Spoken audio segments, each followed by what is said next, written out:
Hello everybody, welcome to Adobe Rookie. My channel aims to help beginners learn how to use some of Adobe programs, such as Photoshop, InDesign, Illustrator, Premiere Pro, After Effects, and Audition. And so for the tutorial today, I would like to show you guys how to edit wedding photos in a way that makes it look a little fairy tale-like. So first of all, you can look at the photo on screen, and this is what I'm going to show you how to edit. So if you like this style for your wedding photos or any nature photos, then you can continue with this video. If you don't like this tone, you can go to a different video. And if you are already a professional, very likely that you're not gonna like my video because this is aimed for beginners. Let's clear that out of the way. And now for the first step of this tutorial, click on File and then click Open, right? Please choose a photo that has a lot of nature, because the point of this tutorial is to show you how to manipulate the green in a photo to make it look fairy tale-like. So it has to have a lot of green from maybe trees, plants, or just nature in general. So I'm going to pick a wedding photo that I have. This one is the one that I used for the test. So I'm going to use a different photo, which is right next to it. So you can see that the original photo is darker and the nature, the vegetation is yellowish and not very green as compared to the edited version. First step, you should unlock this layer. Double click on it and then name it something like base image and then click OK. That should do it. Next, you click on adjustments. If you don't see adjustments in your workspace, then go to Window and then click on Adjustments right here. Click on Curves, which is this icon. Put a spot on the graph line. Create another one at the end of the line. Okay, so you have two spots.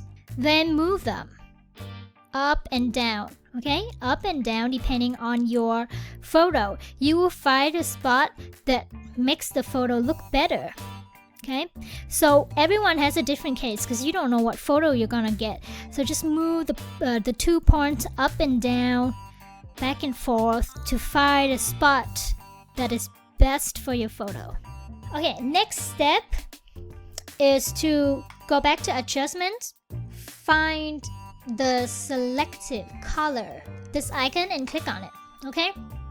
Well, this selective color is a very powerful tool in the adjustments tab. What it does is that you can choose one of the main colors and manipulate it.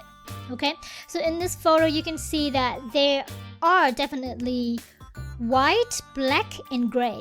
But besides those very key colors, you also see a little bit of brown and a lot of green and yellow. The vest of the groom, which is brownish, orange-ish, should belong to the red category, and the nature, the grass, the trees, they should belong to yellows and greens. All of the colors in this photo are affected by the last three categories, which are white, neutrals, and blacks. So now we're gonna go through each and every single one of them because we're beginners, so we don't know for sure which category appears in our photo. So I'll go with red first. And what we're going to do is to use all of the adjustment bars here and just play around with them. Because we all have different photos that we're editing, so we don't know which one will work for us. So just click on the bar and move the pointer back and forth to see the difference. So for example, I like the groom's vest to be a little orange-ish. I will place it there. Okay, this second bar, I can see that if I move it extensively, it will change the colors too much, and I don't like that. So I will just move it a little bit to get the color that I want, right there. After you have changed the pointers on these bars, move on and choose a different color category. So the next one is yellow. Also do the same thing. Manipulate all of the yellows in this photo by moving the pointers on the adjustment bars here. So I'll start with cyan. I can see already that if I move cyan all the way to the left, it will make all of the grass look yellowish, which I don't like, so I'll move it to the right. Okay, if you turn off the eye here, you can see the original photo, right? And you can see that the original photo, the grass is yellowish, and after just like a tiny adjustment of cyan, I already have a much greener shade of green, which is good. And I'm gonna continue with the other bars.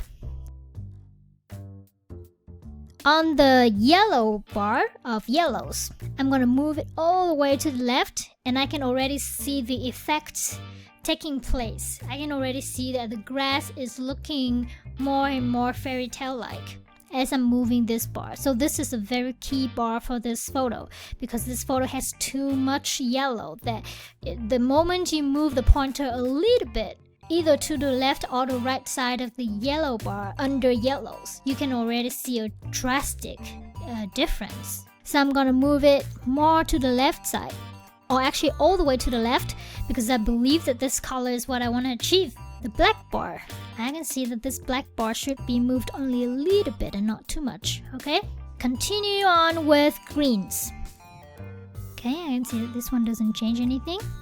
This one doesn't change anything, so I'll move it back to 0. Yellow, nothing.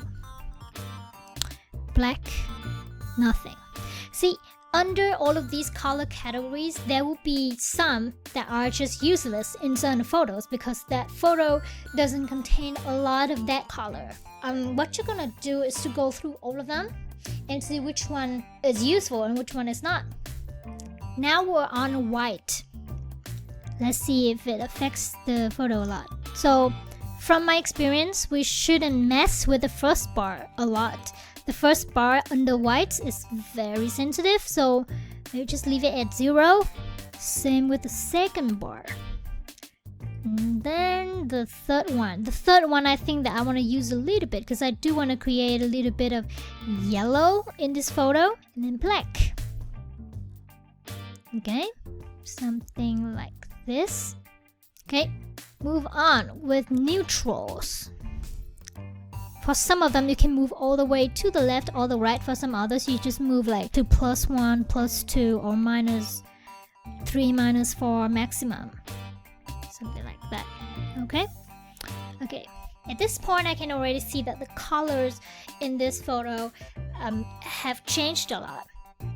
And I like that. I think that the most important color for all of the photos would be black.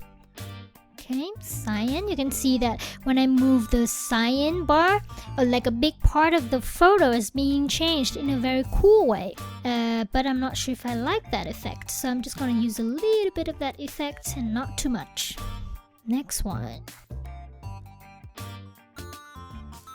I'm going to move the final bar, the black one, almost all the way to the right, because you can see that the groom's shirt and the bride's hair and also a large part of this photo are affected by black, and I want to use this black bar to make those elements pop so that the colors are more saturated, let's say.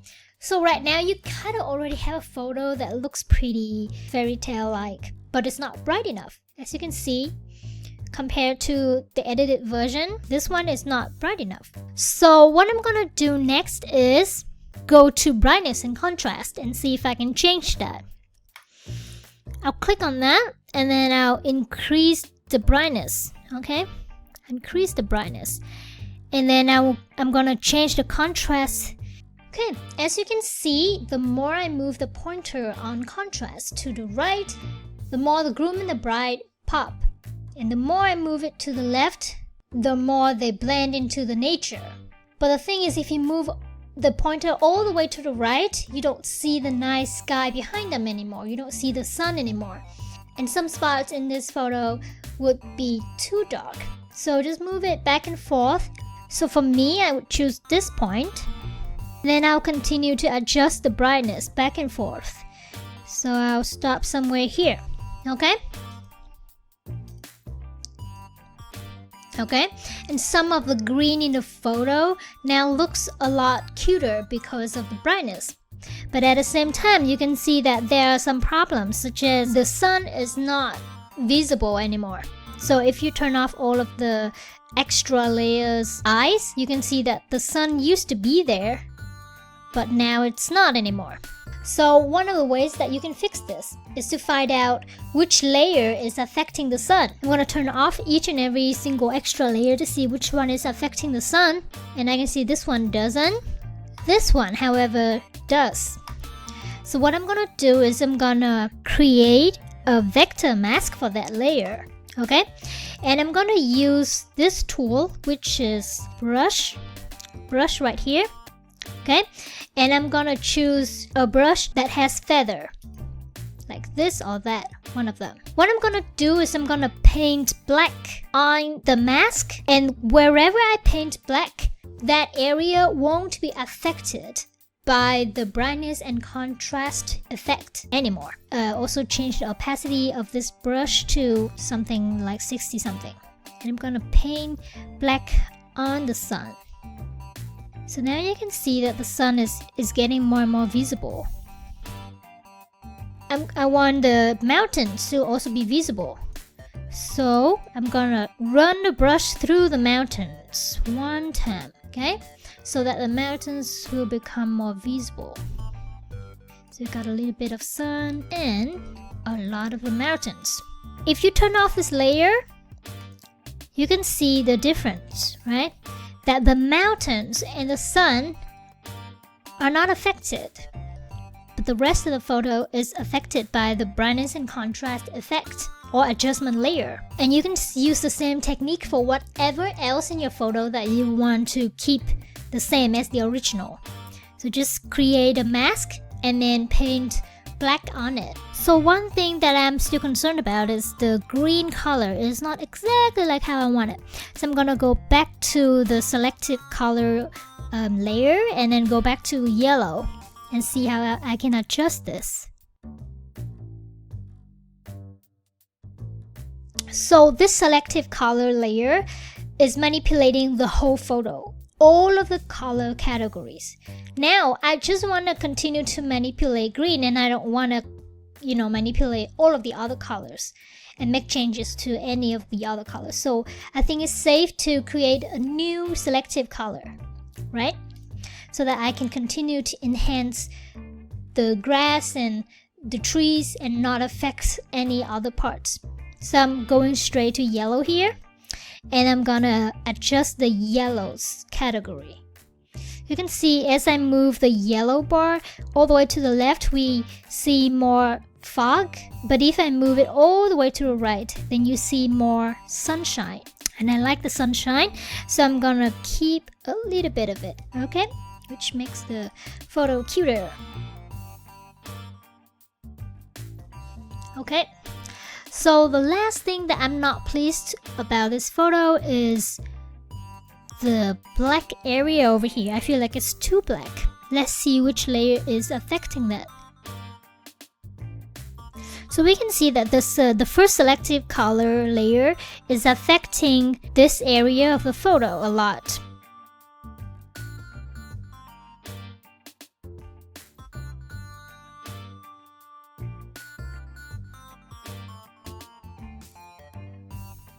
Okay, now the photo seems cute to me. I think that is pretty cute. For those of you who still want some of the colors to pop even more, you can go to Vibrance and you can adjust the Vibrance bar or the saturation bar. So I'll adjust Vibrance first and see how that works out. Always test to see how it looks before and after the change. And I can see that this Vibrance adjustment layer is only affecting how strong the sunshine is on the grass. And I'm okay with that. So you can go to color balance and see how you want to manipulate all of the colors in the entire photo. And this is not to manipulate single selective colors, but the entire photo, okay?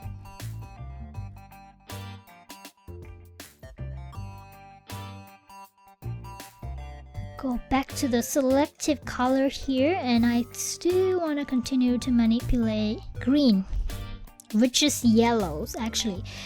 You may think it's weird, but remember the original photo, the grass in the original photo is actually more yellow than green. So to manipulate it, you have to use the yellows category and not the green category. Okay, one thing that I often do to increase the greenness is to double this layer, double the selective color layer that is meant for the green manipulation. To do this, I will press Ctrl J. As you can see, now we have an extra layer that is a duplicate of the previous layer. And you can turn it on and off to see the difference. So for this new layer, I kind of want to change it a little bit.